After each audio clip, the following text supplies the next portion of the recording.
guys, welcome back to my channel. In today's video, I'm going to be going over all of the books that I read in January and February.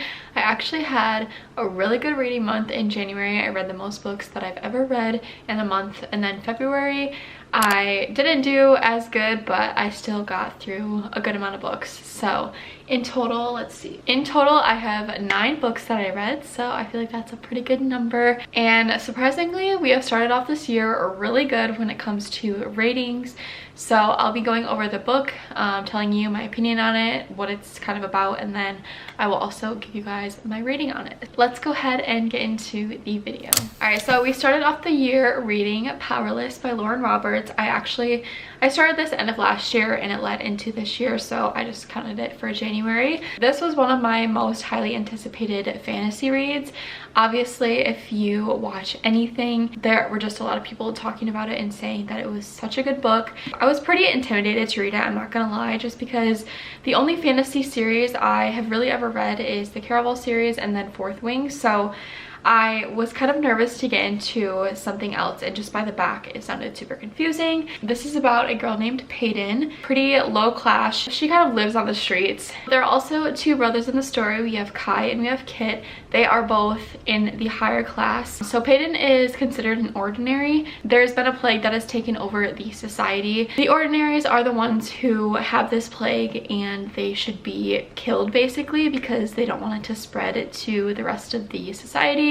Nobody knows that she is an ordinary. One day she ends up saving Kai. Because of that, she is seen by everyone else, and then she is put into what's called the purging trials, which is with a bunch of the higher class people. So Kai is in it, there is a bunch of different girls, and now Peyton is put into it. So what the purging trials is it is a brutal competition showcasing the elite's powers. Peyton's power is that she is able to read minds, which is not actually something that she has, it's just something that she has made up to make it look like she's not an ordinary. So yeah, she's put into these trials, and it basically just takes you throughout the story. She pretty much has this luxurious life while she is living at the castle, and while she's in the purging trials, it just goes from there. So I really enjoyed this story. I listened to a lot of it on audiobook, and I did start to tab a little bit at the end here, but for the most part, I liked it. I don't know, I feel like I didn't enjoy it as much as everyone else did. I think that could have to do with me listening to it on audiobook. There's a lot of world building. Sometimes it was hard to understand without like actually focusing a ton on it. So there is a second one coming out. I'm not sure if it's this year or next year, but it is called Reckless, I believe. And also, this was Lauren Roberts'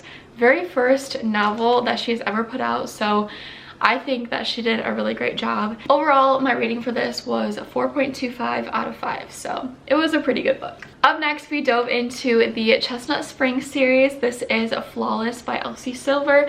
So this is the first book in the series, and this tells the story of Rhett and Summer. Rhett is a bull rider. So Rhett is managed by Kip, and Kip has a daughter. Her name is Summer. Rhett has just gotten into this kind of public fight, so his image is pretty much diminished at the moment. So Summer is hired to basically watch over him and make sure that he doesn't do anything stupid again. She spends a lot of time with him. She goes with him to all of his bull riding competitions. Pretty much a romance strikes up from there. I loved this book. I rated this book 5 stars. This is my first 5-star of the year. I thought it was written so beautifully, and there wasn't anything that I did not like about the books. I loved the characters, I loved the romance, I thought it was all done really, really well. I also wrote that Rhett is one of the best book boyfriends that I've read so far. It is a grumpy sunshine, so at first he comes off pretty negative and just not happy. Obviously, he has like this babysitter now. Once he starts to build that relationship with Summer, you do see a very good side to him, and I just loved him as a book boyfriend. I thought that he treated her really well, and overall it was just a great book. Up next, I read Too Late by Colleen Hoover. This is the first Colleen Hoover book that I've read in probably over a year. I was a little scared to go into it just because it's a different genre from her that I've typically read. Normally all of her books that I read are romance books. Yeah, this is like a mystery psychological thriller book. This is about a girl, her name is Sloane, and she is dating this guy named Asa. I think that's how you say it. It's a very, very toxic relationship. She's kind of tied down to him because she really doesn't have much. She doesn't have any money, so she has to live with him, and he just does not treat her the best. He's very controlling, very manipulative. He is also a big drug dealer. There are two guys who are introduced. Carter is one of the names. I don't remember the name of the other guy, but they are basically undercover. They start to go to the college that Sloane goes to. They start to become friends with Asa. He obviously doesn't know that the two guys are undercover, so they just kind of spark up like a friendship, I guess you could call it. The two guys are just trying to get really close to Asa to be able to catch him, find the drugs, all of that. Carter soon realizes that Asa is very, very controlling over Sloane. They come up with this plan to run away and get away from Asa. Yeah, the story goes from there. It was really, really good. I actually read this in like 2 days, so it was very fast paced, very engaging. There were a lot of scenes that made me very uncomfortable, and I just did not love, like, obviously he's very controlling. He manipulates her, makes her do certain things that she doesn't want to do, so I would definitely check the trigger warnings on this book before you read it. I did not realize that it would be that bad when I got into it, but overall, it was very engaging and it was a pretty good story. I rated this book 4.5 stars out of 5.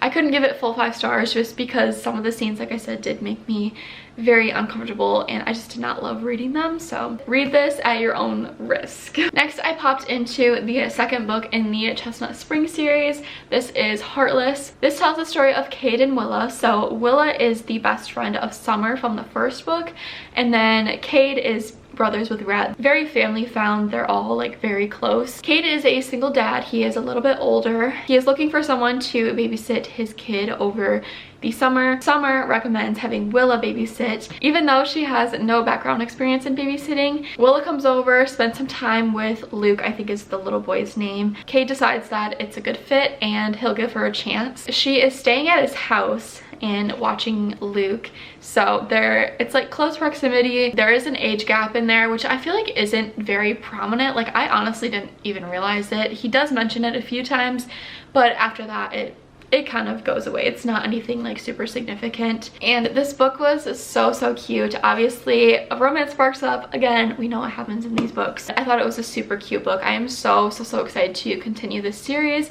Like I said, it's very found family, so you do see the two characters in the first book, which I love because it kind of continues their story as well. It is another Grumpy Sunshine. These are pretty spicy books. There was a few scenes where I was kind of like, okay, why is this happening right here, right now? So that made me a little bit uncomfortable, but for the most part, it was a good book. I did rate it 4 out of 5 stars. The next book I got into was The Housemaid. This is by Frida McFadden. I actually ended up buying this right before my flight to Cabo, and I read it on the entire plane, which was like a 4.5 hour ride, so it did take me about 4 hours to read. I really liked this book. This book was so fast paced, so engaging. I've heard a ton of good things about this book, some mixed reviews. Some people said they didn't love it as much, but so this tells a story about Nina. She has just gotten out of prison, so she's finding it really hard to find a job. She ends up getting a job as a housemaid.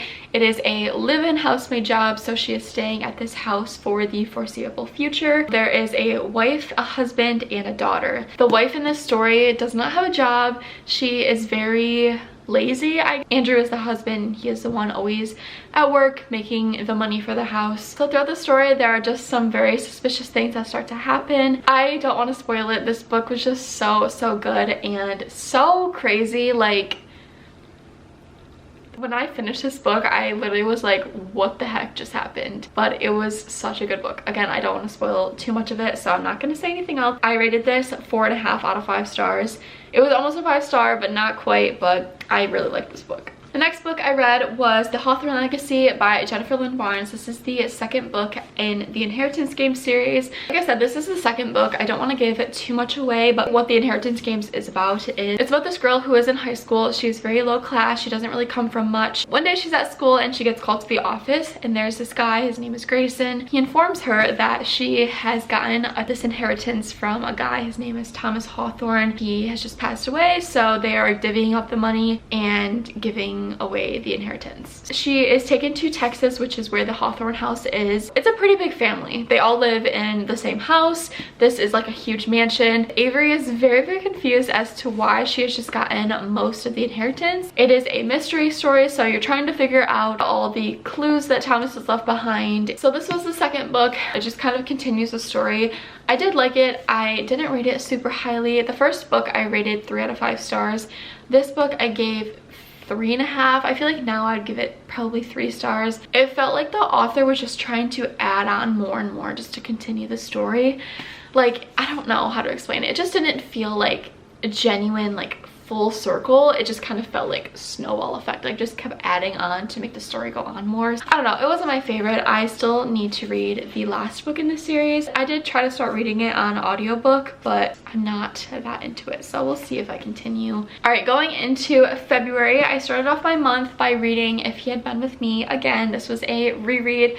I read this about a year ago. It was a 5-star book for me the first time, 5-star book for me the second time. I bawled my eyes out again at the end. This is a story about Autumn and Finn. They're in high school and they have pretty much grown up together.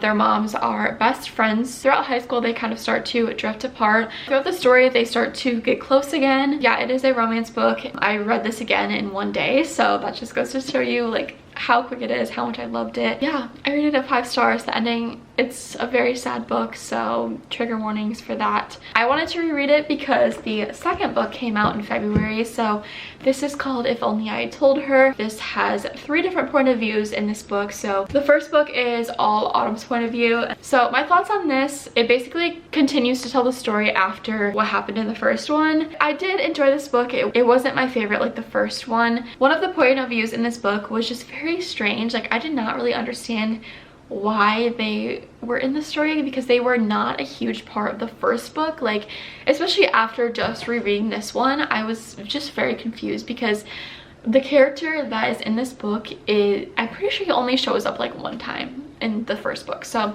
I don't know, I was just very confused as to why he was in the story, but that was just my opinion. I don't know, I feel like other people have also felt the same way. I would have liked to see a different person's point of view, but I don't know. Definitely check the trigger warnings. This deals with a lot of heavy topics. I felt like it kind of went on about nothing. Overall, I rated this 3.5 out of 5 stars. It definitely gave me some answers of what I wanted from the first book, but it wasn't everything. Okay guys, going into the last book that I read in February.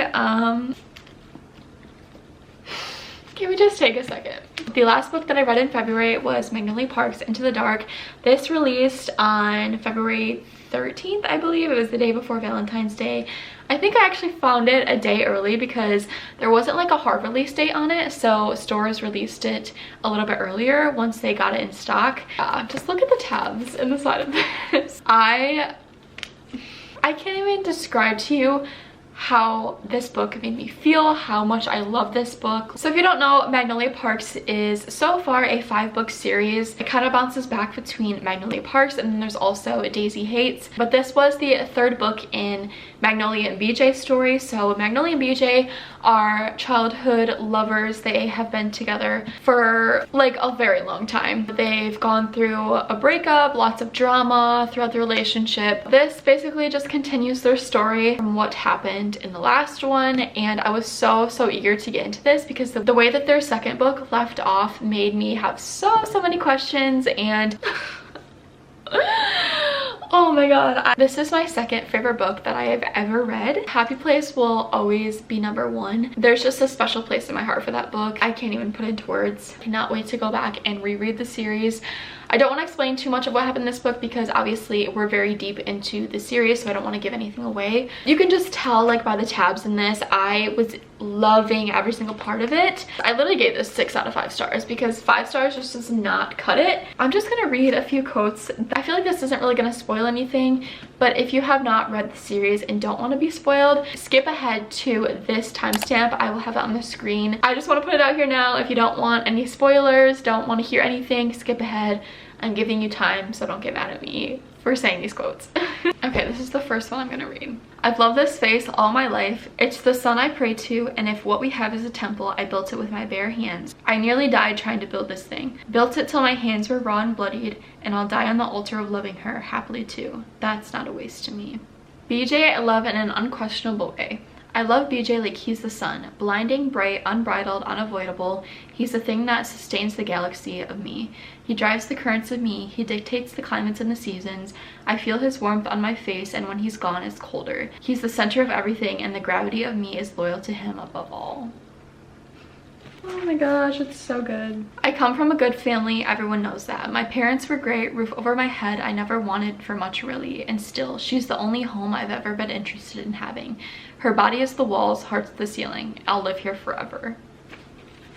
Okay, that's all I'm gonna say for now, but I love this book so much, and just the way that BJ and Magnolia have so much love for each other. Throughout the story we get so much character growth, which I think was one of the biggest reasons that I loved this book so much, just because we were able to see them deal with their trauma and actually, you know, go to therapy and try to figure out like what's going on so deep down that it's like trauma bonds that they have, and they finally address that, and it just showed so much character growth. We also do see a lot of Magnolia's parents in this, and also BJ's parents, which I thought was pretty interesting because that does have a lot to do with why the characters are the way they are. I don't know, overall it was just such a good book, and I cannot wait to go back and reread it. Like truly, I am so excited. I don't think I will ever stop loving the series. Those are my thoughts on that book. It's undescribable.